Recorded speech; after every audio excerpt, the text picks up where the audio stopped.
오늘은 에스겔 39장입니다. 지난주에는 38장.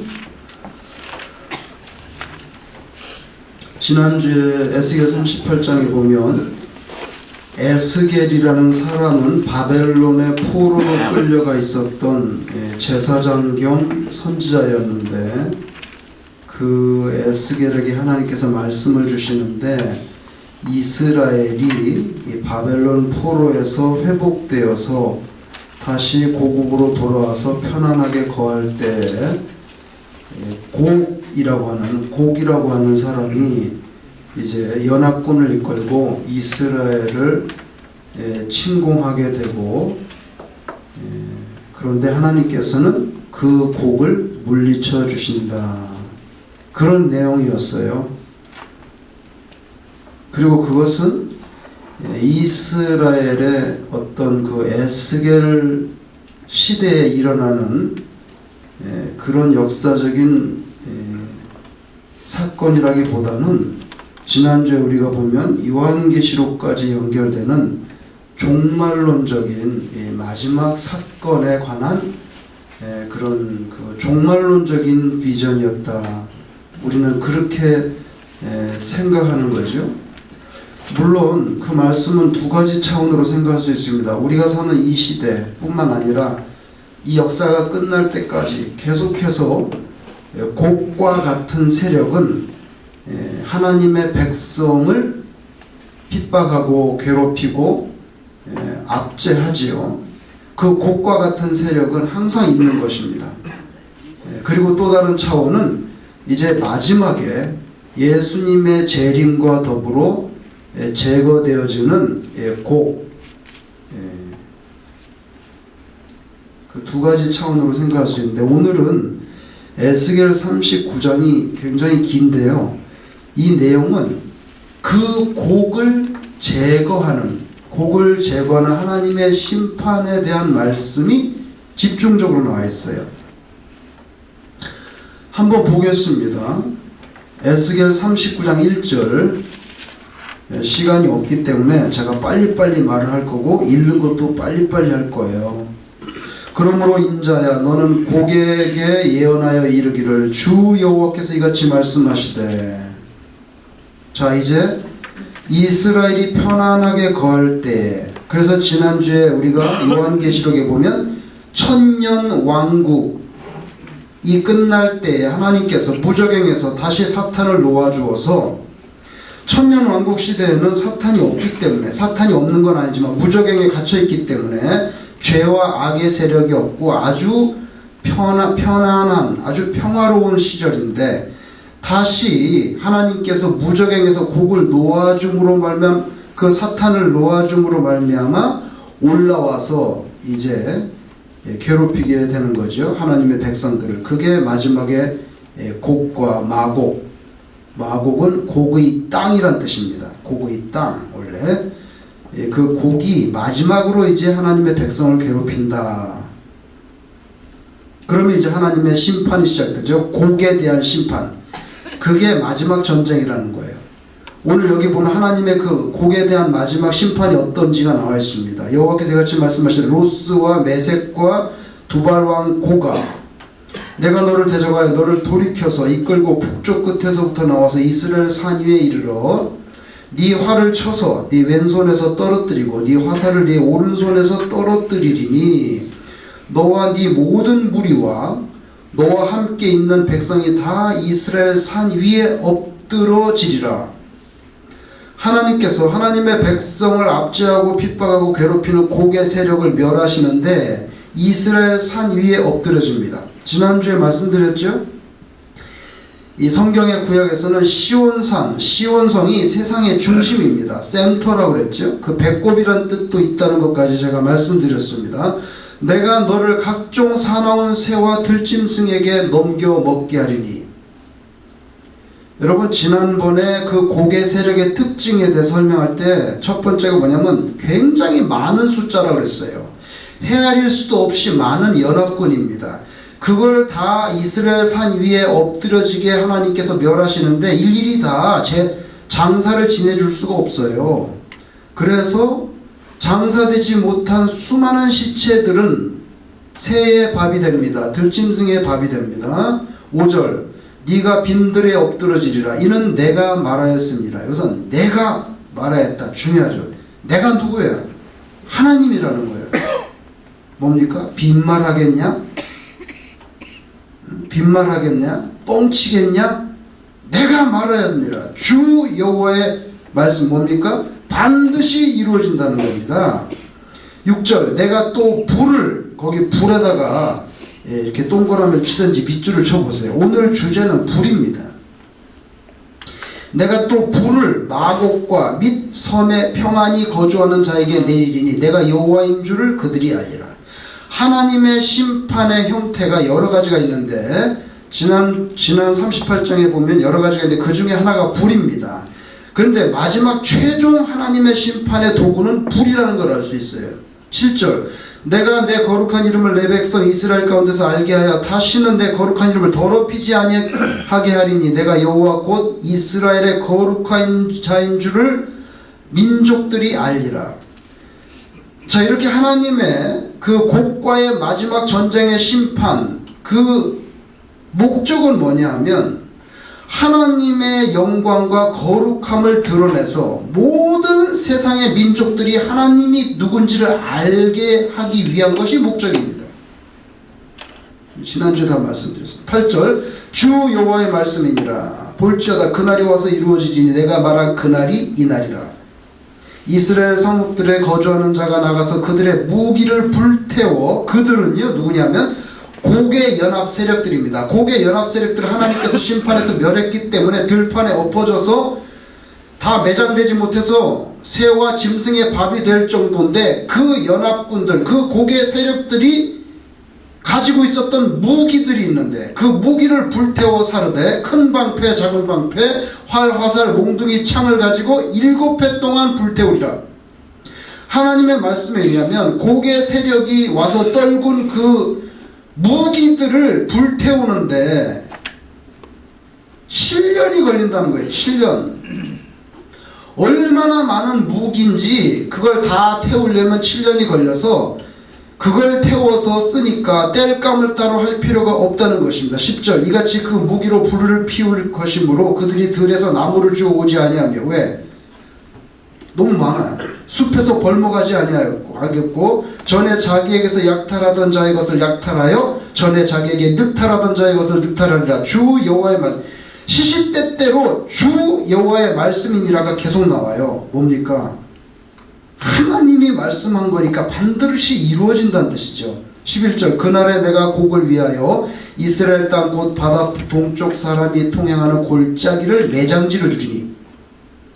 자, 곡의 연합군의 특징이 지난주에 보면은 숫자가 너무 많아서 헤아릴 수도 없다 그랬어요. 그걸 그 사람들이 다 죽었기 때문에 골짜기 하나를 아주 매장지로 내줄 테니까 통행하던 길이 막힐 정도에 너무 많이 죽어서 사람이 거기에서 곡과 그 모든 무리를 매장하고 그 이름을 하몬곡의 골짜기, 하몬곡의 뜻은 곡의 무리란 뜻입니다.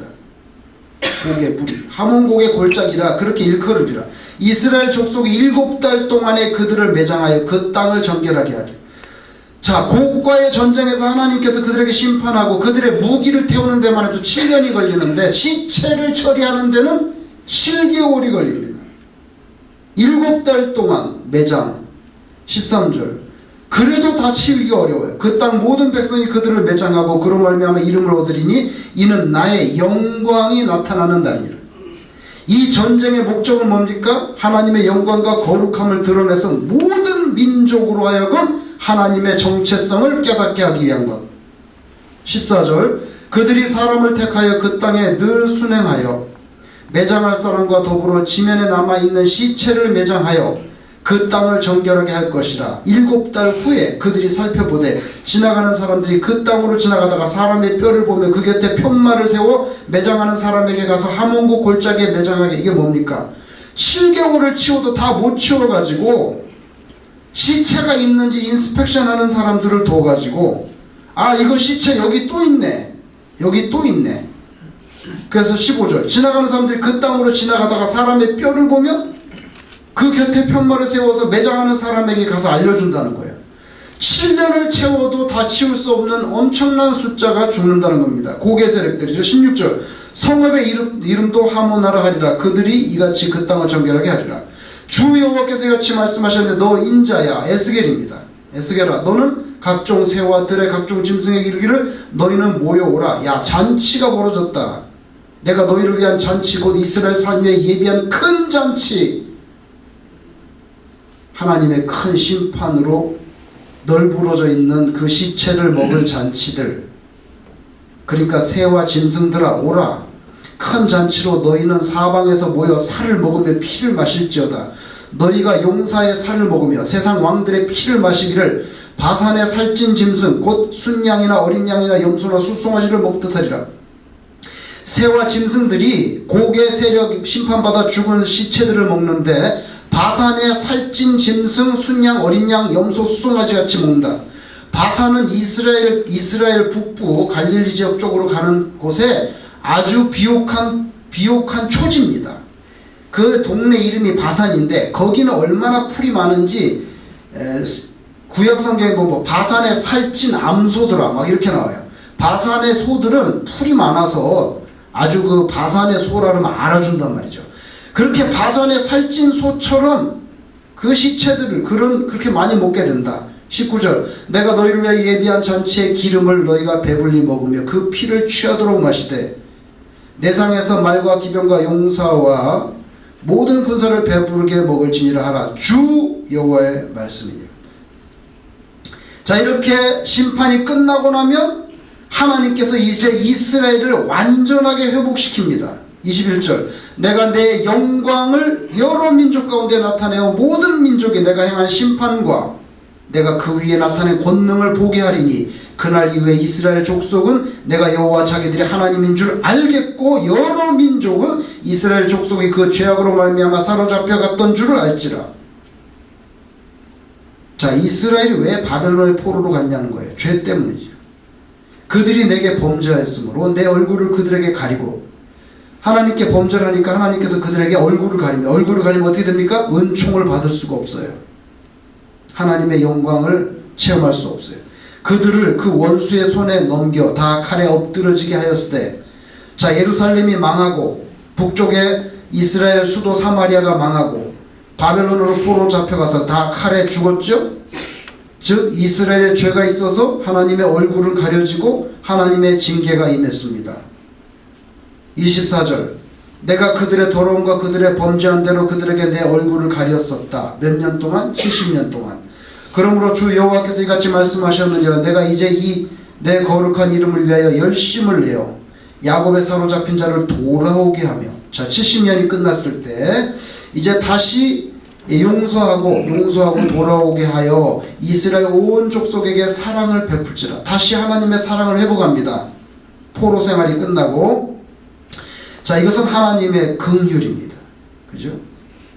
다시 정리하면 23절부터 정리하면 이스라엘의 죄, 하나님의 얼굴이 가리워지고 그 다음에 칼에 엎드려지게 하는 하나님의 징계, 그 다음에 70년이 지나면 하나님의 긍휼로 다시 돌아오게 한다. 26절 그들이 그 땅에 평안히 거주하고 두렵게 할 자가 없게 될 때에 부끄러움을 품고 내게 범한 죄를 뉘우치리니 내가 그들을 만민 중에서 돌아오게 하고 적국 중에서 모아내어 많은 민족이 보는 데에서 그들로 말미암아 나의 거룩함을 나타낼 때라. 항상 보면 모든 것의 결론은 하나님의 영광과 거룩함을 드러내는 거예요.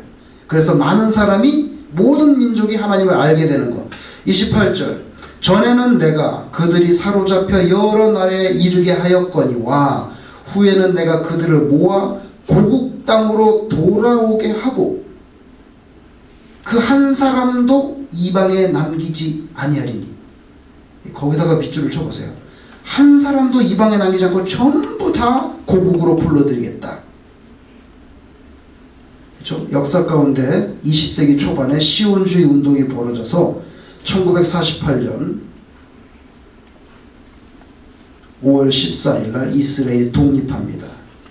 그죠? 다 이방 땅에서 모여가지고 자, 그건 역사적인 사건이고, 마지막 때 예수 그리스도의 재림 때, 예수 그리스도의 재림 때 모든 믿는 자들은 다 주님 앞으로 가서 잔치를 벌이게 되죠.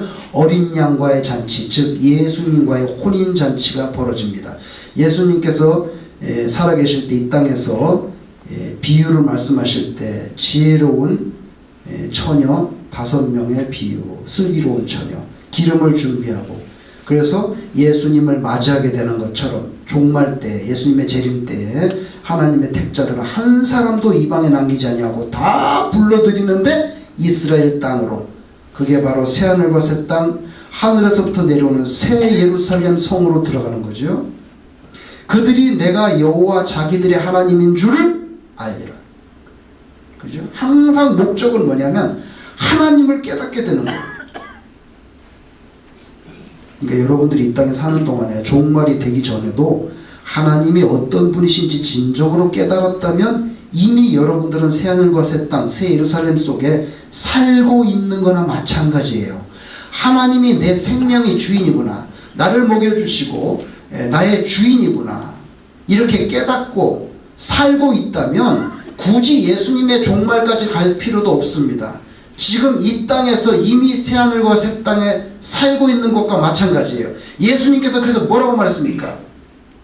천국이 여기 있다 저기 있다 하지 마라. 네 마음속에 있지 않냐. 그죠? 하나님의 나라 천국은요, 앞으로 다가올 세계입니다. 종말론적인 세계죠. 그럼에도 불구하고 예수님은 이미 너희 마음속에 임했다고 말합니다. 그죠? 그걸 갖다가 실현된 종말론이라 그래요. 실현된 종말론. 예수 그리스도의 재림과 더불어 하나님의 나라는, 천국은 장래 어느 시점에 오겠지만 미래적인 사건인데, 예수 그리스도를 가슴에 모시고 이미 하나님이 어떤 분인지를 확실하게 깨닫고 사는 사람은 이미 천당에 들어가 있는 거나 마찬가지라는 거예요. 그러니까 너희들이 천국이 여기 있다 저기 있다 하지 마라. 천국이 너희 마음에 임해 있다고 말씀했잖아요. 실현된 종말론이라고 그래요, 그거를. 그래서 이 기독교에서 말하는 종말론은 두 가지 차원입니다. 미래에 예수 그리스도의 천사장들과 나팔 불면서 오는 사건, 또 하나는 이미 우리가 사는 이 시점에 우리는 천국을 경험하고 있다는 거죠. Realized eschatology, 실현된 종말론이라고 그래요. 29절, 내가 다시는 내 얼굴을 그들에게 가리지 아니하리니 이는 내가 내 영을 이스라엘 족속에게 쏟았습니다. 주 여호와의 말씀입니다. 내가 다시는 내 얼굴을 그들에게 가리지 않아. 왜? 인류의 역사는 끝났고 새하늘과 새 땅과 새 예루살렘이 임했기 때문에. 그래서 요한계시록에 보면 예수님의 종말과 더불어 내려오는 새 예루살렘에는 태양이 없어요. 우리가 말하는 해, 달이 없다고요. 왜? 예수님이 계시니까 더 이상 물리적인 우리가 말하는 우주적인 천체로서의 태양은 없다고 했어요. 말라기에서 뭐라고 말했습니까? 말라기 뭐라고 말했죠? 예수님을 의로운 해라고 말했어요. 예수 그리스도 의로운 태양이라고 말했어요. 한번 보실래요? 말라기 4장. 그래서 그 종말에 하나님의 그 마지막 새하늘과 새 땅에는 태양이 필요 없어요. 말라기 4장 한번 보세요. 마태복음 앞에 있죠. 마태복음 바로 앞에 맨 끝장, 구약 맨 끝장, 말라기 4장 1절.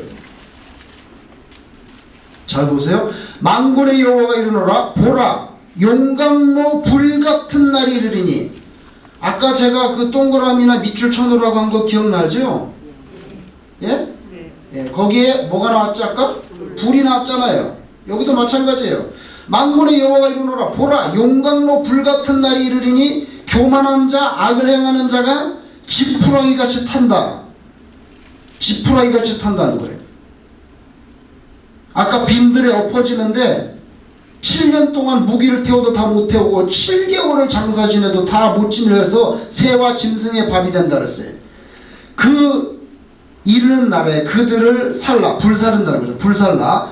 그 뿌리와 가지를 남기지 아니할 것이로되 내 이름을 경외하는 자, 교만하고 악한 자는 지푸라기같이 탑니다. 불 앞에서.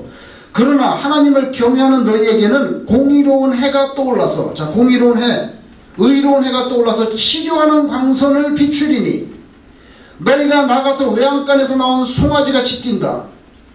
또 너희가 악인을 밟을 것이니, 자, 믿는 자의 승리, 악인을 밟을 것이니 그들이 내가 정한 날을 뭡니까? 마지막 날, 그때에 곡과의 전쟁이 끝나는 그날에 너희 발바닥 밑에 재와 같으리라. 만군의 여호와의 말이니라. 즉 마지막 때 의로운 태양 예수님, 태양은 하나인데 그 밑에는 양과 염소가 나눠집니다. 염소는 태양 아래서 지푸라기같이 타버리고, 양에 들어가는 하나님을 경외하는 사람은 의로운 태양으로부터 치료하는 광선을 받아서, 뭐 치료가 왜 필요한데? 죄라는 병이 있잖아요. 죄라는 불치의 병이 있어요. 죄라는 병을 의로운 태양 예수님의 그 치료하는 광선으로 쪼여서 치료해주고 너무 기뻐서 외양간에서 나오는 송아지처럼 되고, 그러나 염소에 들어가는 악한 자는 그 불 용광로에 지푸라기같이 타서 죄가 되는데, 그때에는 하나님을 경외하는 자가 그 악인을 발밑에 재와 같이 짓밟는다는 거예요. 이게 이제 예수님의 종말과 더불어 인류 역사의 종말이고, 그렇게 됩니다. 그래서 아까 불이 나왔잖아요. 불. 자, 여기 보세요. 이스라엘은 하나님께 대해서 죄를 지었습니다. 그 가장 대표적인 우상숭배의 죄예요. 이스라엘의 죄. 그래서 하나님께서 얼굴을 가리는 여호와의 징계가 옵니다. 여호와의 징계. 더 이상 얼굴을 보여주지 않아요. 구약 성경의 얼굴은요, 굉장히 중요한 개념이 있어요. 여호와여 주의 얼굴을 우리에게 향하사. 항상 얼굴을 봐야 되잖아요. 하나님의 은혜가 임한다는 거예요. 근데 아까 보면 얼굴을 숨기는 거, 얼굴을 숨긴다는 것 자체가 징계라고요. 그래서 그 다음에 어떻게 했어요? 칼에 엎드려진다 그랬죠? 예루살렘 망하고 다 바벨론 끌려갑니다. 그리고 70년이 지나면 이스라엘을 회복시켜요. 하나님이 이스라엘을 회복시킵니다. 다 와요. 그래서 지난주 38장에 보면 편안하게 거할 때, 요한계시록에 하면 이건 바로 천년왕국의 시대입니다. 예? 그 편안하게 거할 때에 곡이 침입합니다. 숫자를 헤아릴 수 없이 많은 무수한 병력을 데리고 곡이 침입합니다. 곡이 침입해서 했을 때 이제 하나님의 마지막 심판이 벌어지는 거죠. 마지막 심판이 벌어져서 곡을 다 없애고, 그런 다음에 뭡니까? 한 사람도 안 남기고 모든 흩어져 있던, 이방에 흩어져 있던 내 백성을 한 사람도 안 남기고 내가 다 불러들여서 내가 여호와 하나님인 줄을 알게 될 거다. 새 예루살렘. 말라기 4장에 의하면 그날은 용광로 불과 같은 날인데, 예수 그리스도라고는 의의 태양이 뜨는데 그 밑에는 양과 염소로 나뉘어져서, 염소는 뭐예요? 교만하고 악한 자라서. 교만하고, 그러니까 교만은 어디 가도 대접을 못 받다. 죽을 인생이야 이거는. 더 이상 말할 필요가 없어요. 그러니까 만약에 제가 교만한 인간이 되면 희망이 없는 거예요. 교만한 자는 의의 태양의 광선은 똑같은데, 염소 같은 그런 사람들한테는 지푸라기같이 태워버리고, 그 똑같은 광선이 양과 같은 하나님을 경외하는 자라서, 아까 말라기 보면 그 자에게는 치료하는 광선으로 내려오잖아요. 그러니까 하나는 은총의 광선이고 똑같은 광선인데, 양에게는 은총의 광선이라서 치료하는 광선이 돼서 죄를 치료해가지고 그냥 너무 기뻐서 외양간에서 나온 송아지처럼 막 뛴다는 거예요. 외양간에서 나온 송아지 뛰는 거 보셨어요? 나는 봤지. 어릴 때 우리 할아버지 집에서 송아지가 나서 뛰는 거 봤어요? 그 말라기 4장에서 말하는 그 표현 얼마나 리얼한지 몰라요. 가둬놨는데 송아지를 마당에 풀어놓으면 송아지가 기뻐서 뛴다고요. 그런데 똑같은 광선이 염소 같은, 말라기에 의하면 그 교만하고 악한 자였어요. 그 사람에게는 태워서 지푸라기같이 되고, 그 다음에 하나님의 백성들이 그 태워버린 죄를 짓밟는다고 말했어요. 이것은 선에 대한 악에 대한 선의 승리입니다. 최종 승리죠. 이게 바로 오늘 39장에서 말하는 곡에 대한 심판의 내용인데요. 다시 정리하면 이렇게 되어 있습니다.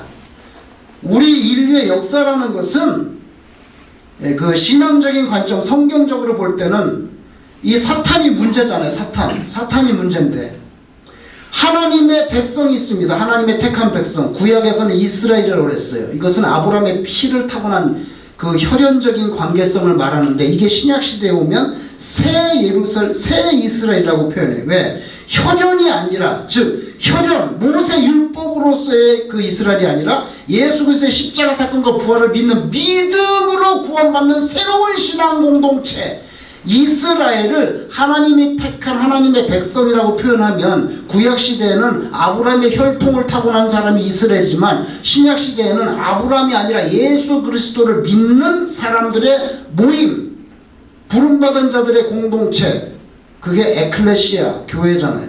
새 이스라엘, 그걸 교회라고 보는 거예요. 이게 하나님의 백성인데 곡이 괴롭힌단 말이에요. 곡이. 에스겔도 곡을 말했고 요한계시록에도 곡을 말했어요. 곡이 괴롭혀. 곡은 바로 예를 들면 적 그리스도예요. 요한계시록에 표현하면 적 엔티 크라이스트라고. 적 그리스도. 예수 그리스도에 대해서 엔티야, 안티라고. 그러니까 예수님이 의의 태양이 되셔서 용광로 같이 다 태워버리는 거지. 다 태워버려서 끝장을 내는 거예요. 끝장을. 그죠? 그거 전에 사탄을 천년 동안 무적행에 집어넣어 놨는데 그걸 꺼내가지고 마지막에 곡의 전쟁을 일으키잖아요. 사탄이. 그럼 하나님께서 이걸 이제 끝장을 내는데 말라기 같은 데 보면 그날은 의의 태양이신 예수님이 용광로같이 다 태워버린다는 거예요. 그래서 그 에스겔에서 39장에도 보면 불이 나오고 그 다음에 그 말라기에도 불이 나오고 요한계시록에도 불이 나와요. 자, 이게 다 끝납니다. 이 전쟁이 끝나면 이제 새 예루살렘이 나옵니다. 이 새 예루살렘은 사람의 손으로 짓지 않은 하늘로부터 임하는 새 예루살렘이 하늘로부터 임하는 새 예루살렘이 나옵니다. 그러면 이제 인류의 역사는 끝나는 거죠. 근데 여기 보시면 이렇게 제가 큰 괄호를 쳐놨는데 이 모든 것을 위에서 컨트롤하고 리드해 나가시는 분은 누구냐면 하나님이에요. 지난주에 에스겔 38장에 보면 곡이 이스라엘을 쳐들어오는데 곡이 이스라엘을 쳐들어오게 만드는 것도 누구냐면 하나님. 그래서 지난주에 보면 곡을 이끌어내사. 왜? 하나님이 곡을 대적하려고. 왜? 끝장을 보려고. 이제 끝장을 봐야 되기 때문에 들어와라고. 그래서 곡은 자기가 전쟁을 일으킨다고 착각하고 있지만 하나님께서 분명히 지난주에 표현해보면 곡을 끌어내서 침공하게 한다는. 왜? 끝장을 내려고. 그리고 곡은 자기가 사탄의 하수인인 것도 모르고 있어요. 곡은 자기가 사탄의 하수인이고 에이전트고 하나님께서 이렇게 불러내는 것도 모릅니다. 자기가 잘나서 전쟁하는 줄 알아요. 근데 하나님께서는 이제 모든 것을 끝장내기 위해서 곡을 불러내는 거예요. 근데 지난 38장에 보면 곡이 이렇게 침공하는 이유는 뭐예요? 돈 때문이었어요. 그죠? 기억나시죠? 돈 때문입니다. 물질 때문에. 물질을 빼앗으려고 그러니까 곡을 갖다가 격동질시키는 건 뭐냐면 돈에 대한 욕심이에요. 돈에 대한 욕심 때문에 이거 뺏으려고 들어온다고 그랬어요. 근데 얘는 사실 사탄의 에이전트고 또 자기가 사탄의 에이전트도 모르고 돈 뺏으려고 들어오는데 이 모든 것을 다 사실은 시나리오를 짜는 극작가는 누구냐면 하나님이에요. 왜? 끝장을 보고 이제 끝내야 되기 때문에. 이게 기독교에서 말하는 역사고요. 에스겔 38장 39장에는 그걸 말하고 있고 그게 곧 요한계시록이에요. 근데 이런 포맷은요 늘상 있는 포맷이란 말이에요. 우리 삶 가운데서 누가 여러분에게 아주 극단적으로 악한 짓을 해. 만약에 그럼 죽을 날이 가까운 거예요. 그 사람이. 그걸 아셔야 됩니다.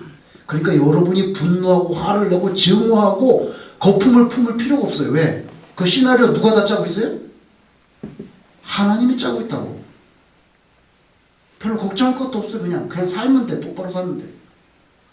예를 들면 이건 역사에서 계속 일어나는 반복되는 일이에요. 그러다 종말에 일어나죠. 예를 들어볼까? 여기 뭐예요? 일찍이 이집트 바로 왕이 히브리 노예들을 얼마나 핍박했어요. 애가 태어나면 남자는 그냥 죽여라. 뭐 더 이상 할 말이 무슨 말 있어. 죽이라는데. 핍박하잖아요. 그 다음에 또 하만 같은 사람은 유대인들을 그냥 한꺼번에 다 죽이려고 그랬어요.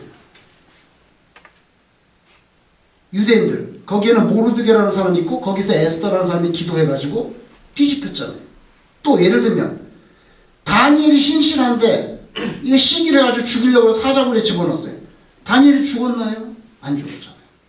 그러니까 극단적으로 악하게 나와. 만약에 극단적으로 악하게 나와. 이 곡이라는 게. 아니면 이집트 바로든지 하만이든지 뭐 페르시아의 왕이든지 간에 극단적으로 악하게 나오면은 하나님이 끝장을 보시려고 작정을 하셨구나.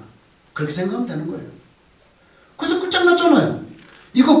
얘는 얘를 죽이려고 태어나면 죽이라고 그러고 그것도 안 되니까 이집트 강물에 그냥 던져라. 나일강에 던져서 죽여라. 더 이상 어떻게 끝까지 갔잖아. 하만도 유대인 한꺼번에 죽이려고 모르드게를 갖다가 죽여가지고 장대에다가 모가지를 매달라고 장대를 세워놨죠. 미리 다 준비해놨잖아. 장대를. 그렇죠? 극단적으로 악한 거예요. 이 다니엘도 어떻게든지 무고하게 고소해가지고 사자굴에 집어넣어가지고 뼈도 묻히게 죽이려고 아주 극단적인 케이스들 계속 이렇게 일어난단 말이죠.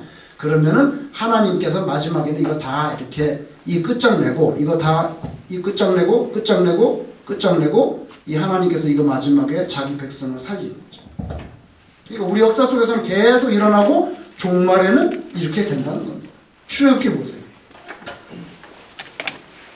82페이지 1장 출애굽기 1장 82페이지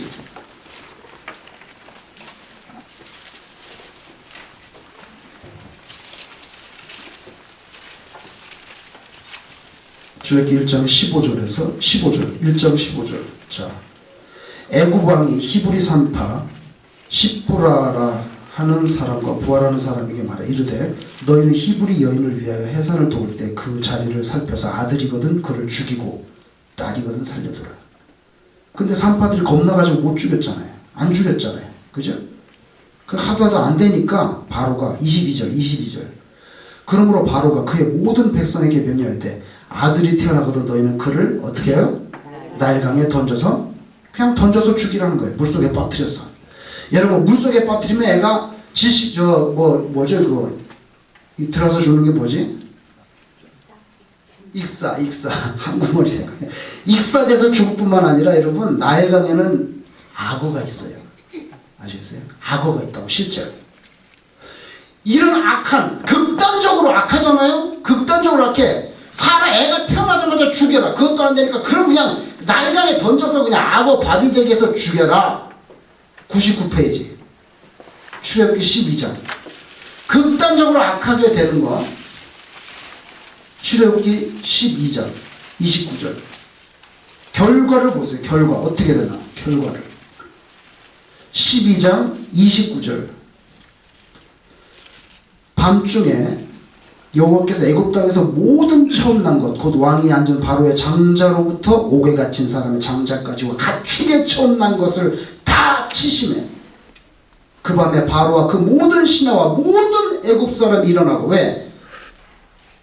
퍼스트 본이 다 죽었단 말이죠. 애굽에 큰 부르짖음이 있었으니 이는 그 나라에 죽임을 당하지 아니한 집이 하나도 없었음이었다. 그죠? 14장 23절 14장 23절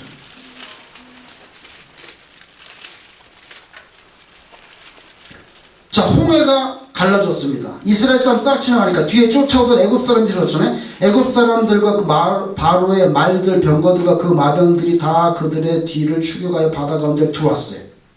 새벽에 여호와께서 불과 구름 기둥 가운데서 애굽 군대를 보시고 애굽 군대를 어지럽게 하시며 그들의 병거 바퀴를 벗겨서 달리기가 어렵게 하신 애굽 사람들에 대해 이스라엘 앞에서 우리가 도망하자. 여호와가 그들을 위해 싸워 애굽 사람 치는도다. 여호와께서 모세에게서 네 손을 바다 위로 내밀어 물이 애굽 사람들과 그들의 병거들과 마병들 위에 다시 흐르게 하라 하시니 모세가 곧 손을 바다 위로 내밀매 새벽이 되어 바다의 힘이 회복된지라 애굽 사람들의 물을 거슬러 도망하나 여호와께서 애굽 사람들을 바다 가운데 엎어버렸어요. 물이 다시 흘러 병거들과 기병들을 덮되 그들의 뒤를 따라 바다에 들어간 바로의 군대를 다 덮으니 하나도 남지 아니하였다. 여러분 이건 뭐 좀 생각나는 거 없어요? 베이비 태어나면 남자아이는 다 죽이려고 그랬지. 그 다음에 안 되니까 그 다음에 어떻게 했죠? 어디다 던지라고? 나일강에 던져 죽이려고 그랬지. 그렇게 끝까지 극단적으로 악하게 나오면 그게 이제 하나님이 끝장을 볼 시나리오가 이제 시작되는 거예요. 결과가 뭡니까? 이집트 사람은 모든 집에 다 초상이 나는 거예요. 그죠? 아까 죽이려고 그랬잖아. 그래? 네가 내 백성을 죽여? 네가 죽어야 되겠다. 그 다음에 네가 내 백성을 갖다 어디다 던져? 나일강에 던져? 네가 물속에 빠져 죽어야 되겠다. 그래서 한꺼번에 홍에다 다 집어넣어서 다 죽여버렸어. 여러분 이거 다 스토리 사실은 똑같아요. 아주 극단적으로 악하면 하나님께서 끝장을 볼 시간이 오고 있구나. 그래서 네가 내 백성을 죽이려고 했지. 네 생각대로 네가 죽는다. 네가 내 백성을 나일강에 집어던져서 악어 밥이 되게 하려고 했지. 에스더 7장 들어가야 되겠다.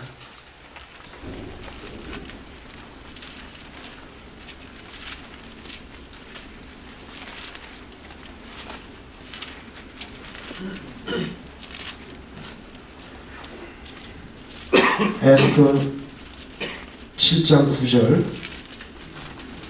에스더 7장 9절. 757. 왕을 모신 내시 중에 하르보나가 왕에게 아뢰되 왕을 위하여 충성된 말로 고발한 모르드게를 달고자 하여 하만이 높이가 50규빗 되는 나무를 준비하였는데 이제 그 나무가 하만의 집에 있는데요. 왕이 이르되 하만을 그 나무에 달아라.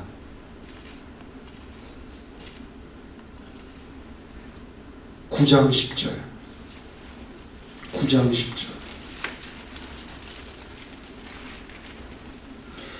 곧 함무다다의 손자요 유다인의 대적 하만의 10 아들을 죽였으나 그들의 재산에는 손을 대지 않았다.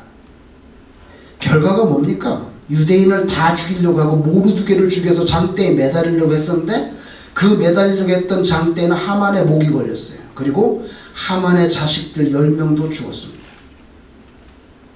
극단적으로 악하게 나오면 이거 하나님께서 끝장을 보시려고 그러나? 근데 끝장이 결국에는 그렇게 악한 사람에게 돌아가는 거예요. 그죠? 다니엘 6장을 한번 보세요. 1244.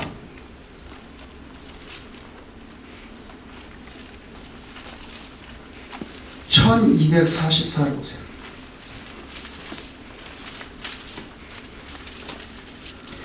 다니엘 6장 20절. 다니엘 6절에서 다니엘이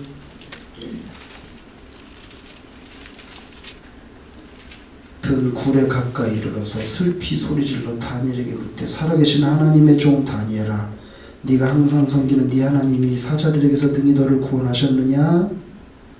다니엘이 왕에게 아뢰되 왕이여 원하건대 왕은 만수무강하옵소서. 나의 하나님이 이미 그의 천사를 보내어 사자들의 입을 봉하셨으므로 사자들이 나를 상해하지 못하였사오니 이는 나의 무죄함이 그 앞에 명백함이오며 또 왕이여 나는 왕에게도 해를 끼치지 아니하였나이다 하니라. 왕이 심히 기뻐서 명하여 다니엘을 굴에서 올리라 하매 그들이 다니엘을 굴에서 올린즉 그의 몸이 조금도 상하지 아니하였으니 이는 그가 자기의 하나님을 믿음이었더라. 왕이 말하여 다니엘을 참소하던 사람들을 끌어오게 하고 그들을 그들의 처자들과 함께,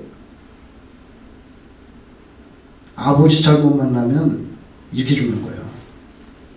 그들의 처자들과 함께 사자굴에 던져 넣게 하였더니 그들이 굴 바닥에 닿기도 전에 사자들이 곧 그들을 움켜서 뼈까지 다 부서뜨려 버렸어.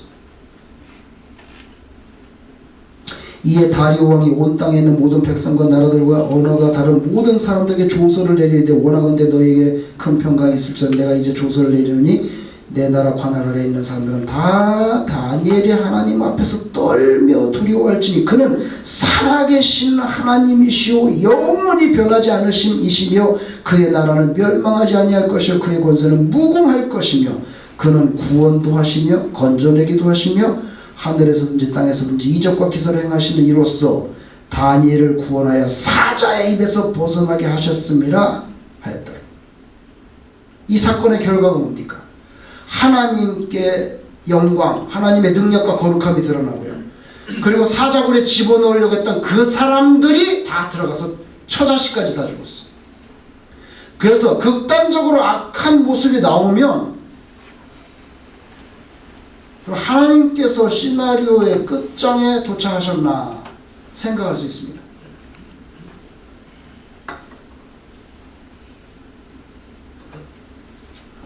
자, 다시 에스겔로 돌아오세요. 38장 22절. 에스겔 38, 22. 내가 또 하나님의 심판이 어떻게 해? 내가 또 전염병과 피로 그를 심판하며 쏟아지는 폭우와 큰 우박덩이와 뭐가 나옵니까? 불과 유황으로 그와 그 모든 무리와 그와 함께 있는 백성에게 비를 내리듯 하여 비를 내리듯 하여 이같이 내가 여러 나라의 눈에 내 위대함과 내 거룩함을 나타내어 나를 알게 하리니. 그죠? 하나님의 마지막 심판에는 불과 유황이 나옵니다. 그 다음에 39장 아까 동그라미 친다고 한 게 6절이에요. 거기도 보면 내가 또 불을 마곡과 및 섬에 평안히 거주한 자에게 내린다. 그러면 요한계시록을 보세요. 끝에 정말 불이 나오나. 아까 말라기는 보셨고 요한계시록 22장을 보세요. 맨 성경 맨 끝에 요한계시록 22장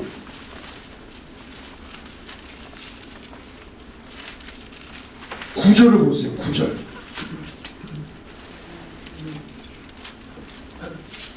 죄송합니다. 20장이네요. 20장. 죄송합니다. 20장 9절. 요한계시록 20장 9절. 1절부터 보죠. 1절. 또 내가 보면 천사가 무저갱의 열쇠와 큰 쇠사슬을 그의 손에 가지고 하늘로부터 내려와서 용을 잡으니 곧 옛뱀이요 마귀요 사탄이라 잡아서 1000년 동안 결박하여 1000년 동안 집어넣었어요. 무저갱에 던져 넣어 잠그고 그 위에 임봉하여 1000년이 차도록 다시는 만국을 미혹하지 못하게 하였는데 그 후에는 반드시 잠깐 노일이라. 다시 풀어준다는 거예요. 7절 1000년이 참에 사탄이 그 옥에서 놓여, 아까 잠깐 풀어준다 그랬죠? 그 옥에서 놓여 나와서 땅의 사방 백성 곡과 마곡을 미혹하고, 자, 그러니까 곡은 사탄의 에이전트입니다. 하수인인데 미혹하고 모아 싸움을 풀이 그 수가 바다의 모래 같아. 에스겔에서도 보면 수가 너무 많아서 헤아릴 수 없다 그랬는데 7개월을 시체를 끌어다 묻어도 다 못 묻는 그런 굉장히 많은 숫자. 9절. 그들이 지면에 널리 퍼져 성도들의 진과 사랑하시는 성을 두루매. 뭡니까? 시온성이죠. 구약에서 말하는. 이제 침공하는 겁니다. 침공하는 거죠. 사랑하는 성을 두루매 하나님의 심판이 오는데 어떻게 됩니까? 하늘에서 어떻게 돼요?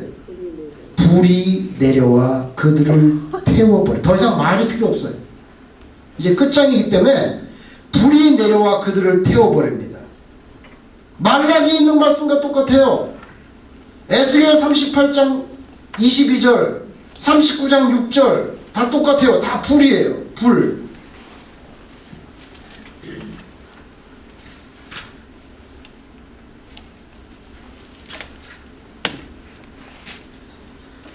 이것이 하나님의 그 경륜입니다.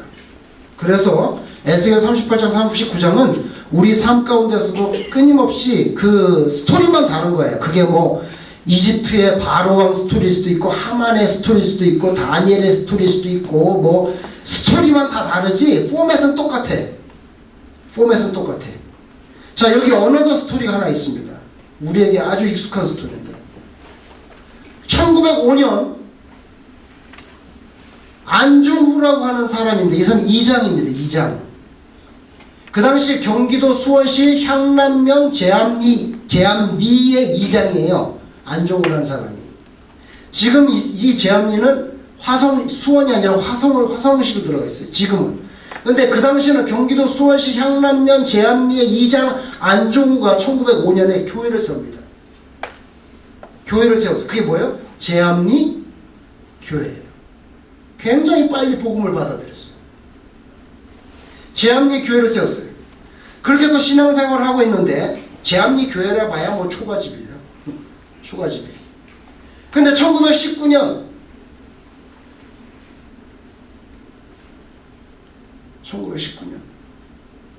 곡하는 사건이 벌어졌어요. 곡하는 사건이. 아이고 그래서 아이고 그러니까 절대로 잊어버리지 않아.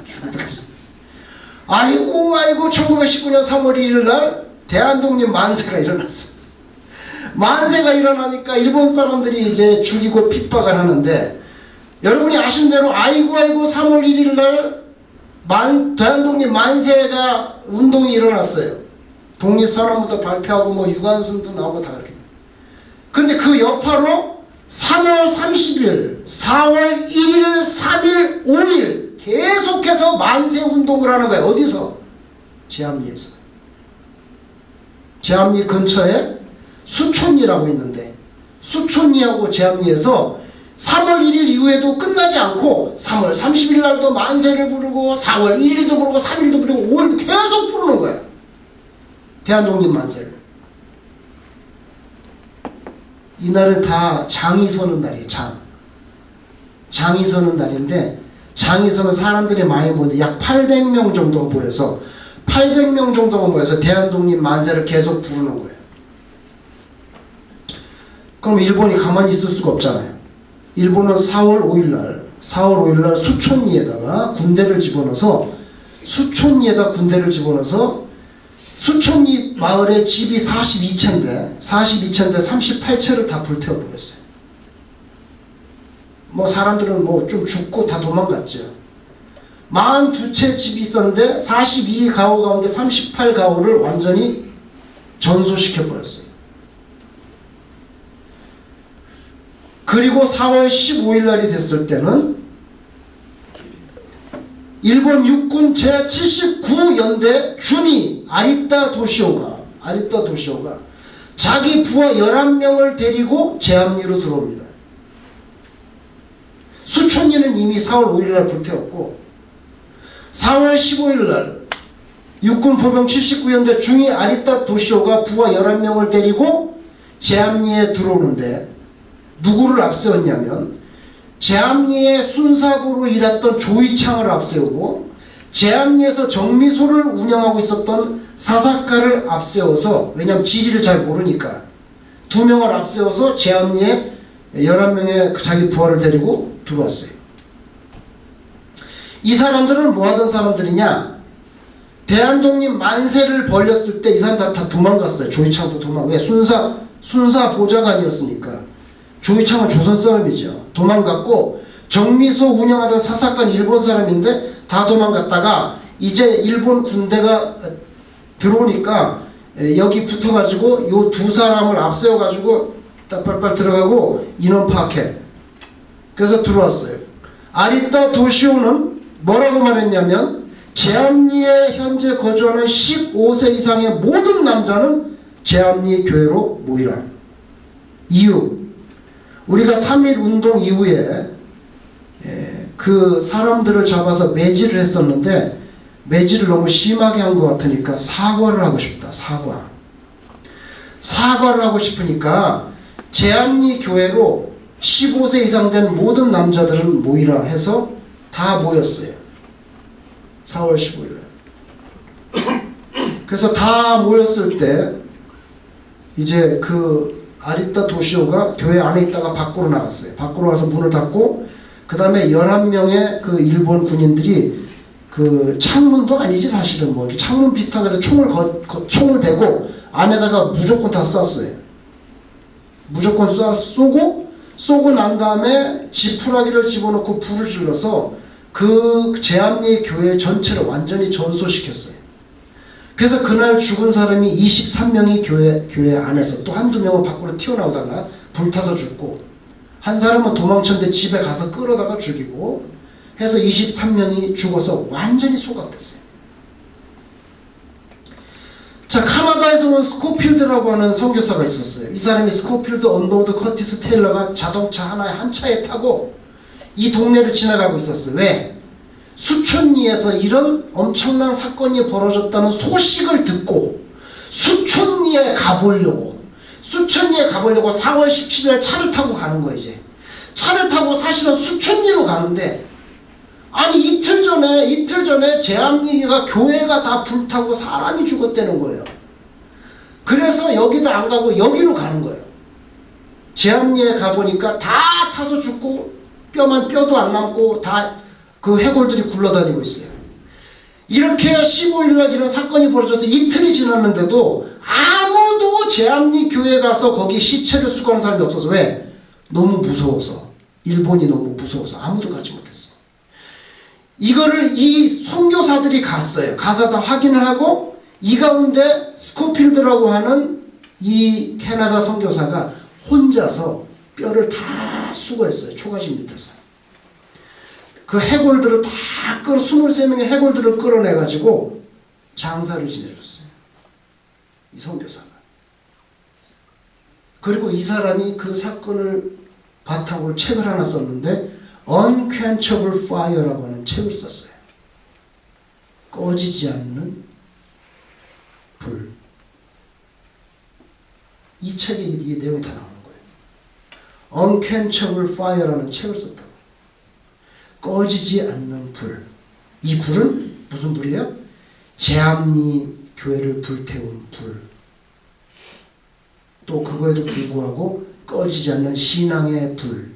뭐 여러 가지 의미가 있어요. 이 사람이 Unquenchable Fire라고.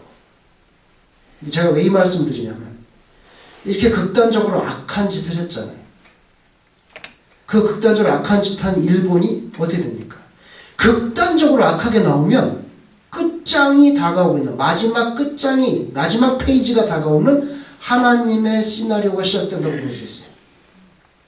여기 제암리 초가집 다 불태운 그 불 너무 악하게 나오니까 마지막에 이제 하나님의 끝장이 시작됐는데 미국이 1945년 8월 6일 날 히로시마에다가 원폭을 투여합니다.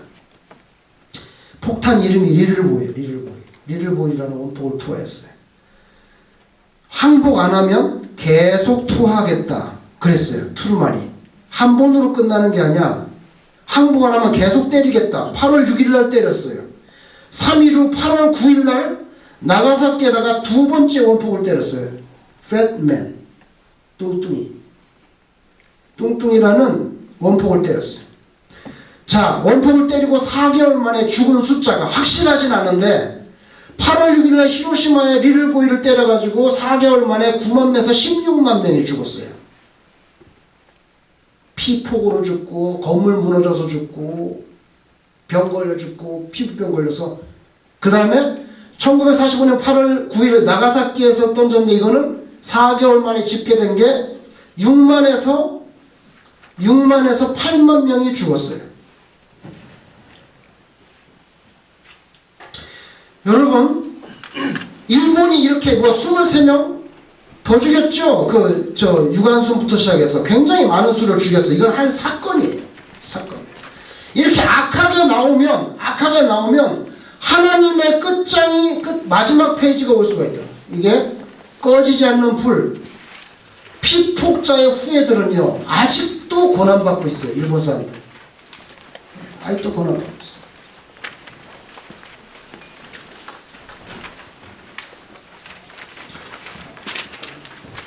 자, 여러분께 제가 그냥 한번 보시라고 우리 역사를. 자, 맨 왼쪽 위에 보시면 권사님 뒤집혔어요. 그러면 폭탄이 위로 올라갈 수도 있고. 맨 왼쪽 위에 보면 그게 뭐냐면 초가집이 불탄 건데 그건 뭐냐면 제암리입니다. 보이시죠? 제암리 교회를 불태워가지고 완전히 잿더미가 된 거예요. 그게 제암리 교회예요. 제가 그때 가서 찍어가지고 제암리 교회. 그 밑에 보세요. 1945년 8월 6일 자세히 보시면 밑에 그 섬이 있습니다. 사이판 밑에 티니안이라는 섬이 있죠. 그 밑에 괌 있잖아요. 괌. 티니아라는 섬에서 비행기가 떠가지고 8월 6일 날 바로 히로시마로 갑니다. 히로시마로 가서 폭탄을 투여합니다. 그 폭탄이 뭐냐면 리틀보이라는 폭탄인데 오른쪽에 보시면 오른쪽에 그 밑에 게 바로 리틀보이라는 원자폭탄이에요. 똑같은 모양이에요. 떨어뜨렸어요. 그 다음에 그래도 항복 안에 1945년 8월 9일 원래는 히로시마 밑에 왼쪽에 보면 고쿠라라고 하는 데가 있어요. 고쿠라에다 떨어뜨리려고 했어요. 고쿠라에다가 원래 계획은. 근데 비행기가 계속 가는데 고쿠라를 가고 있는데 구름이 너무 많이 껴가지고 보이지가 않는 거예요. 땅이. 구름이 많이 껴가지고 고쿠라가 안 보입니다. 그러니까 어떻게 그래? 그럼 어떻게 하나? 어디로 가요? 나가사키로 가야지. 히로시마는 아까 때렸잖아요. 히로시마는 8월 6일 날 때렸고 그 다음 8월 9일 날은 그 다음에 고쿠라로 가려는데 구름이 껴가지고 못 때리고 그 밑에 어디로 갔어요? 나가사키. 우도. 나가사키에 가서 때렸어요. 그때 때린 것은 오른쪽 위에 뚱뚱한 거 있잖아요. 뭐 보이세요? 팬맨. 얘가 떨어진 거예요. 아, 고쿠라는 참 구름 껴가지고 땡 잡아주겠다. 그렇게 해서 여러분 죽은 숫자가요. 이거 보세요. 9만에서 16만. 한꺼번에 죽은 거예요. 6만에서 8만. 그죠? 하나님께서는 이렇게 악한 무리들을 마지막에 unquenchable fire로 오늘 성경에도 보면 요한계시록, 에스겔, 말라기 전부 불이 나옵니다. 이것이 하나님의 심판의 방법이에요. 우리는 하나님 앞에서 너무 악하게 살면 안 돼요. 악하게 살면 안 돼요. 어떤 사람이 여러분에게 너무 악하게 나오면 그 사람 불쌍히 여기고 기도해 주세요. 왜? 잘못하면 위험해요. 성경에서 그렇게 가르쳐주고 있어요. 자, 기도하겠습니다.